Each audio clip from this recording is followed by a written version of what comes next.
ফুলৰ প্ৰতি দুৰ্বলতা প্ৰায়ভাগ ছোৱালীৰে আছে আৰু তলখৰা ফুলবোৰৰ প্ৰতি মোৰ অন্য এক প্ৰেম। ৰাতিপুৱাই চাহ খাই ল'লোঁ আৰু ইয়াৰ ৰুটি খাই মেলি আমি চাবলৈ বুলি ওলাইছোঁ। আৰু এইফালে শুনকো বাই দি ল'লোঁ। দাদাই নিবলৈ বুলি কালিয়ে আহিছে। লগৰ এই একা বেকা ৰাস্তাৰে চোৱাৰ আমেজে বেলেগ।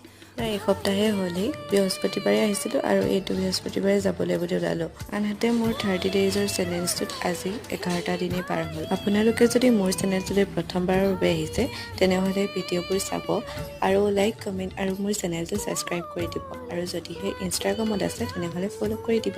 আহি আমি গোলাঘাটে পালোহি আৰু তেনেকুৱাতে আমাক দাদাই আইচক্ৰীম কিনি দিলে। তাৰপাছতে দুইজনে আমি খাই আহি আছোঁ আৰু তাৰ পৰা বাহিৰে বৰমাহঁতৰ ঘৰলৈকে আহিলোঁ আৰু সন্মুখৰ মানুহ ঘৰতে ভোজ আছিলে আৰু খাই বৈ ভাইটিয়ে মোক নিবলৈ বুলি আহিছে। নিবলৈ অহাৰ মূল কাৰণটো হৈছে তাক কিবা এটা কিনি দিব লাগে আৰু এইটো কিনি দিলতহে তাৰ শান্তি। আৰু ফাইনেলি মই ঘৰ পাই গ'লোহি। আজিলৈ আহিছোঁ, আকৌ লগ পাম।